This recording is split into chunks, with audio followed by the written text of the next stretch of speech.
hace décadas, las computadoras han venido reemplazando a trabajadores en un rango cada vez más amplio de tareas. Registros contables, agencias de viajes, armados de autos, entre muchas otras. Sin embargo, el desarrollo tecnológico no ha creado el desempleo masivo que se esperaba en su momento, como muestran investigadores que citaré en un momento.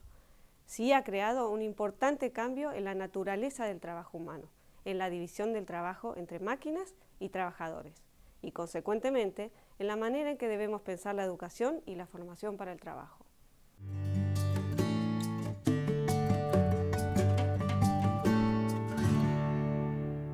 La literatura para economías desarrolladas ayuda a pensar sobre estas preguntas. Tomemos el caso de Estados Unidos, por ejemplo.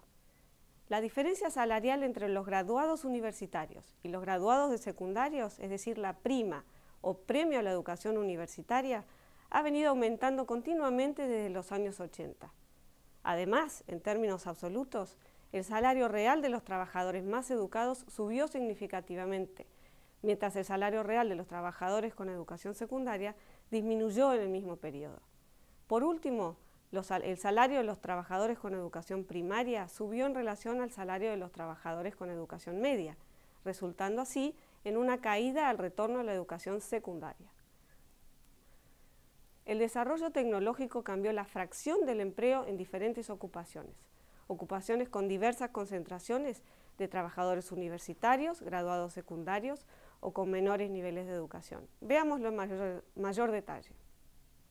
En un emblemático estudio del 2003, David Autor, Frank Levy y Richard Murnane unen información de más de 12.000 ocupaciones en Estados Unidos con información sobre las tareas específicas requeridas en esas ocupaciones. El análisis se concentra en las 4 décadas entre 1960 y 1998. Luego clasifican todas las tareas en rutinarias o no rutinarias, en manuales, analíticas o interactivas. Los autores encuentran que la fracción de la fuerza laboral empleada en ocupaciones intensivas en tareas no rutinarias, analíticas e interactivas creció significativamente en las 4 décadas analizadas. Por otro lado, la fracción en empleo en ocupaciones intensivas en tareas rutinarias cognitivas y rutinarias manuales cayó sustancialmente desde los años 70.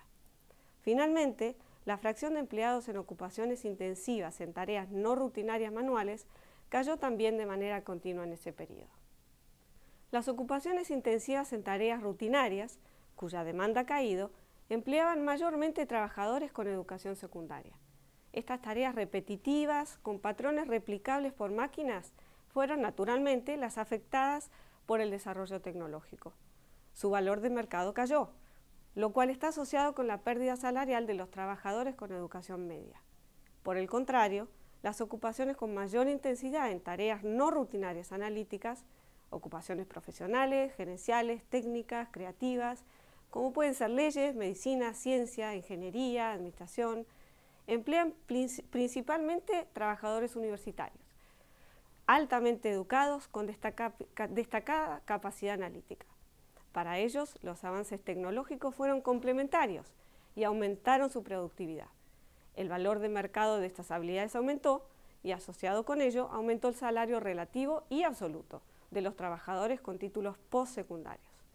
Las tareas no rutinarias interactivas, por último, son actividades que requieren adaptabilidad y relaciones interpersonales. El preparar una buena comida o estar a cargo de la limpieza de un ambiente son ejemplos de estas tareas citados por los autores mencionados. También son difícilmente reemplazables por la tecnología de hoy, por ser difíciles de automatizar. En general, han requerido trabajadores con educación básica, cuyo salario promedio mejoró en términos relativos al de los trabajadores con educación media.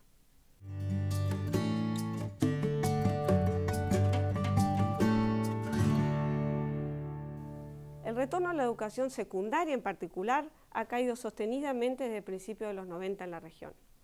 Si bien con los avances en el acceso a la educación, la oferta de trabajadores más educados ha crecido en América Latina, presionando los retornos hacia la baja, vale preguntarse en qué medida esta caída de los retornos a la educación secundaria refleja un menor valor de habilidades que traen estos jóvenes.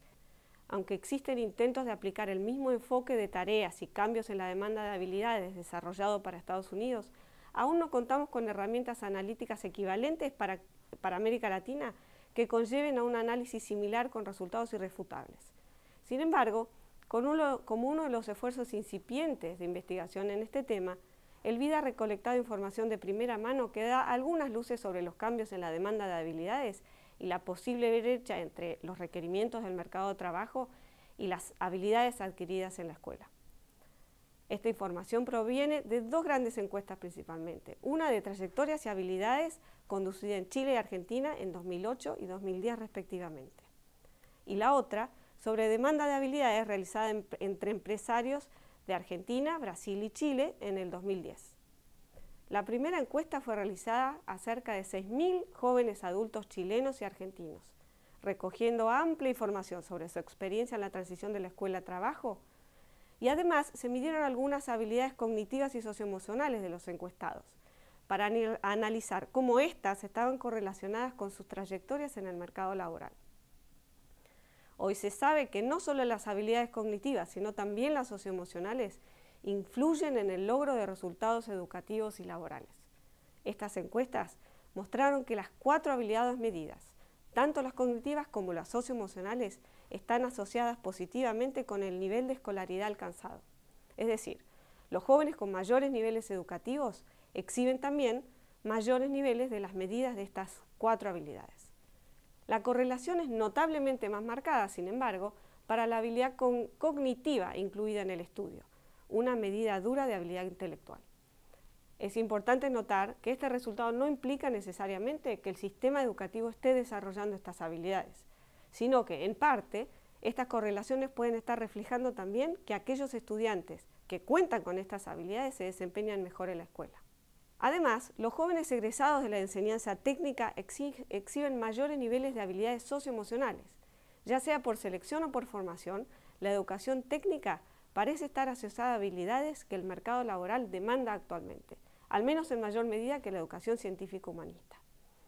Los jóvenes con mayor autoeficiencia, uno de los rasgos socioemocionales medidos en la encuesta, es decir, quienes valoran más sus propias capacidades como trabajadores, son también quienes tienen mayores probabilidades de estar empleados y quienes devengan mayores salarios.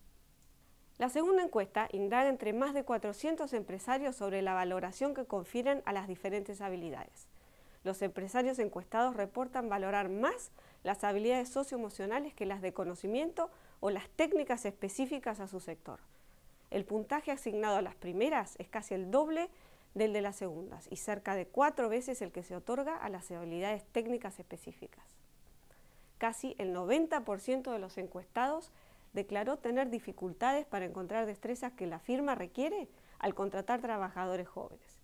Y además, 90% de los empresarios declaró que las habilidades requeridas en su sector son más o son diferentes que las requeridas tan solo 5 años atrás. Quedan preguntas por responder con más investigación, mejores datos y herramientas.